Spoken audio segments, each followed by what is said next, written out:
माननीय सदस्यगण, संसद के इस समावेश सत्र को संबोधित करते हुए मुझे अत्यंत खुशी हो रही है। बीता वर्ष भारत के तेज विकास और विरासत के उत्सव के रूप में स्मरणीय रहा है।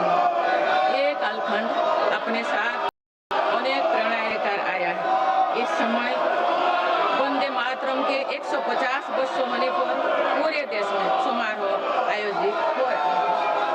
सभी देशवासी इस महान प्रेरणा के लिए ऋषि बंकिम चंद्र चट्टोपाध्याय जी को नमन कर रहे हैं। मैं आप सभी संसद सदस्यों को बधाई देती हूं कि इस पूर्ण अवसर पर संसद में विशेष चर्चा का आयोजन किया गया है।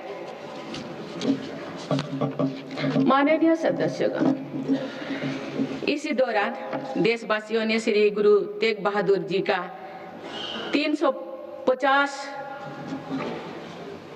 शहीद दिवस पर्व पूरी श्रद्धा के साथ मनाया। भगवान बिरसा मुंडा के 150 जन्म जयंती वर्ष के दौरान देश ने उन्हें श्रद्धांजलि दी और आदिवासी समाज के योगदान को याद किया।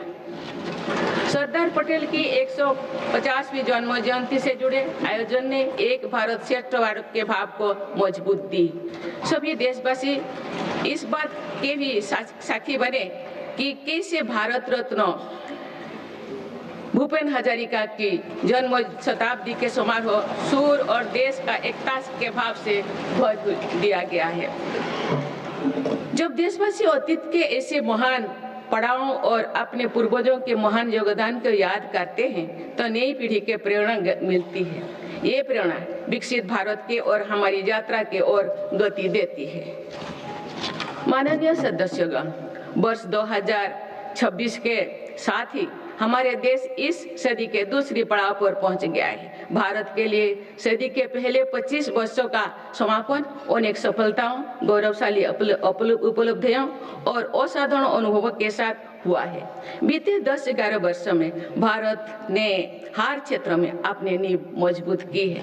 ये वर्ष 2047 तक विकसित भारत की तेज यात्रा का बहुत बड़ा आधार है। माननीय सदस्यगण, बाबा साहेब अम्बेडकर ने हमेशा समानता और सामाजिक न्याय पर जोर दिया है। हमारे संविधान भी हमें यही प्रेरणा देता है। सच्चा सामाजिक न्याय यानी देश के हर नागरिक को उसका पूरा हक मिले, बिना किसी भेदभाव से मिले। मेरी सरकार सच्ची सामाजिक न्याय के लिए समर्पित है और इसी का नतीजा है कि पिछले एक दशक में 25 करोड़ देशवासी गरीबी को हराकर गरीबी से बाहर निकल के सरकार के तीसरे कार्यकाल में गरीबों को सशक्त करने के लिए अभियान और तेजी से आगे बढ़ा है। पिछले एक दशक में गरीबों के 4 करोड़ पक्के घर बने। बीते एक वर्ष में 32 लाख नए घर गरीबों के को मिले। जल जीवन मिशन के 5 वर्षों में 12.5 करोड़ नए परिवारों तक पाइप से पानी पहुंचाया गया है। बीते एक वर्ष में करीब 1 करोड़ नए परिवार तक नल से जल की सुविधा पहुंची। उज्ज्वला योजना के माध्यम से अब तक 10 करोड़ से ज्यादा परिवारों को LPG कनेक्शंस मिले हैं और पिछले वर्ष भी ये अभियान तेजी से आगे बढ़ रहा है। मेरी सरकार पारदर्शी और ईमानदार व्यवस्थाओं को स्थायी बना रही है। इसी एक वर्ष में सरकार ने 7.25 लाख करोड़ रुपए से अधिक लाभ DBT के माध्यम से सीधे लाभार्थियों को पहुंचाया।